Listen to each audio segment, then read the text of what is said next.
Hello, welcome back. We have with us today somebody very special we're super excited to introduce you to.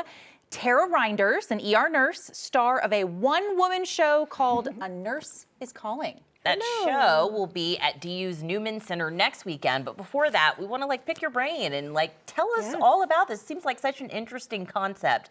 A Nurse is Calling. What's your inspiration? What is the show?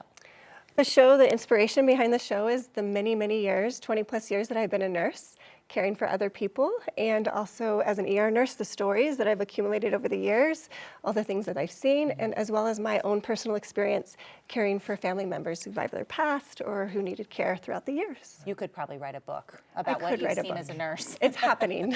Oh, good for you. The book is coming. That's wonderful. We'll look for that. Also, though, you have been a patient. And so that kind of shifted your perspective as well. What was your story and how did that change your perspective of healthcare? So I remember I had this intense pain and I told my husband that I was going to the hospital, and of course I drove myself. I had just had twins 6 months prior, and I found out that I was having an ectopic pregnancy. I get admitted and I get some pain medicine. I'm feeling okay. I get some sleep, and then I wake up with excruciating pain and my fallopian tube had burst.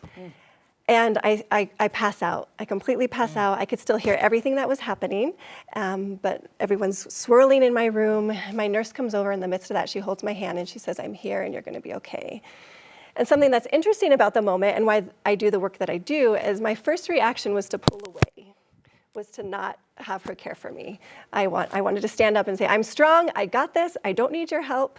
Then I realized I was dying. I was like, "Tara, you could be dying. You may never see your family again. Will you just let her care for you?" And I did, and that moment of receiving care was incredible. I never felt that sense of feeling seen in my pain, and it was such a scary moment. And I realized, oh my goodness, as nurses, we have these incredible opportunities every single minute, every single day to care for patients that way. And I just felt like I wanted to scream it from the rooftops, this is incredible, this work, and the system is broken, and how do we do all of these things? And so I felt really compelled to bring my background of nursing and dance together to create spaces of healing.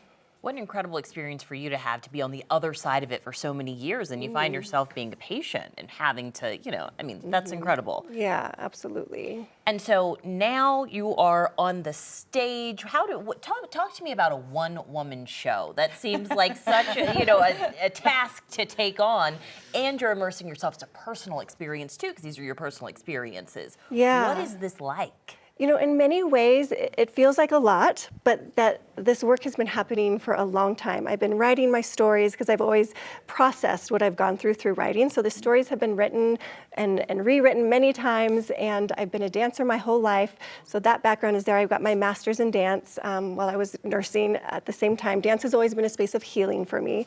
And so to be able to bring it together in one space, I am singing in it, which is very new for me, and I'm playing guitar. So this is what I feel excited about, adding something that's tricky into it for me. But it's just I think it's a beautiful love letter to healthcare workers right now, saying, "I see you. This is hard. I've done this. I know, all the things that we're holding, and I also think there's something really important about sharing our stories and remembering that we're not alone."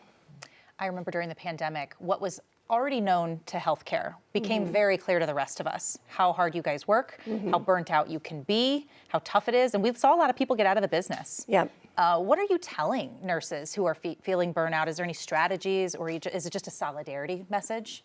It's a solidarity message, yes. And I think one of the big takeaways is that we're human, that it is okay to receive care. And that's what I learned laying on that gurney with Paige, my nurse, holding my hand. I finally said, it's okay to receive, it's okay to get help, it's okay to walk away. All of these things are okay. So I hope that that's a takeaway for them. I hope that they see themselves in my stories and know that they're not alone. And our workshops are what we do then to help give people actually skills and resources to be able to help prevent burnt out.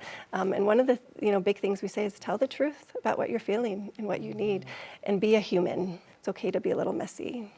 You have to advocate for yourself, and good for you for bringing joy. Everything that you've been through, such a difficult profession, but to bring joy through dance and movement, seems like it's going to be an awesome show. Thank you. Yeah, I like to say I'm happy because I cry so much.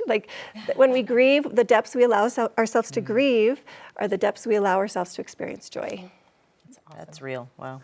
Well, the show, A Nurse is Calling, it's happening next week at the Newman Center at DU. Hopefully folks can get out there and check it out. Tara Rynders, thank you. Yeah, thank you Good so luck. much. Yeah, I appreciate it. Thanks for being here.